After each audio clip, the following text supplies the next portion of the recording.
Shubor nakaslem jong unongsan hima.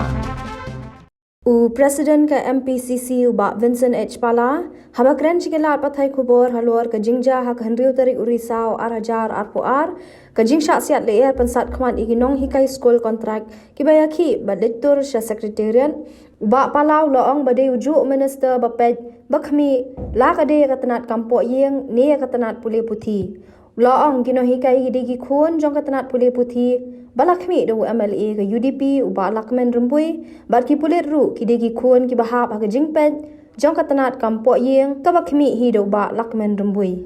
loong ka jingsiat leer pensat khamat iginong hikai da ki ju hi ki kun ki bahap ha jingkmi jong ubak lakmen rembui ula bandrap ru da ka baong karukom senchar khadar kambiang ha ka bakino hikai da ki benai ki ladawa ya la ka hok henrai balai pat ki don kamban ai da ka leer pensat khamat ka digino hikai ki babaro ki habban buram Kide ki kun jong gai education department pulit ro ki kun jong home department tede ujo minister sak tiargas ki kun jong ujo minister ki tiargas iwe ki shot iwe pen iba ka jing control ka rekam sensar kadar kam dabiang advice apa kita ki benai ki no hikai ki la protes ki la tip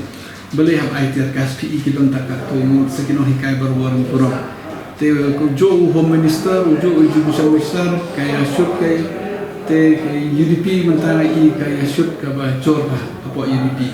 te keresok ke shoot jongki kandang man sekmat NPP ro ka jo kinda page NPP ro mentara ki sitting MLA skin don board tang ki minister example ko rohes ke ji kene tiket mentara ki ai tiket gini sitting MLA pun kinran namar kin don board Tekila iPad iki fresh, tekini ki sitting in revolt. Namar balai ba, kiban kohok ki loyal ki nek baru sekata. Na friend tekila decide tiket ke tahan tahun seiba ke real election kano se kongres ne kano se kibi parti. Ketrinumul ke bandang sedang mentah, mula ban bain namar ba ki dak sedang ulur pang hadok kano ki accept ki beliau. Reban investment yo Dr. Mukul ru de yo ex chief minister veteran to baca sulu ex speaker veteran minor mit kibang ga jong ka bentang dia bapek ya barong atrai ba kataga PP BJP badan tangan mud ki kan at ke betul report BJP kibai ki ong ba de bandit draw ubai ong ba de banne tegak kan at ke jor ha BJP ban ya kongres ban ikwe kumbakalong mentah ngila dep ke tu ki at keladep mentah pat ngila don ka we ka fresh mind, fresh ideas, young blood. Tengah kerman ba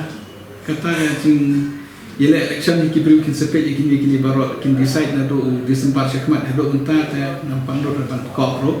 bana dispute ro kamlong ta tapi kita baru ngatrai dil haba plus point negara ni don advantage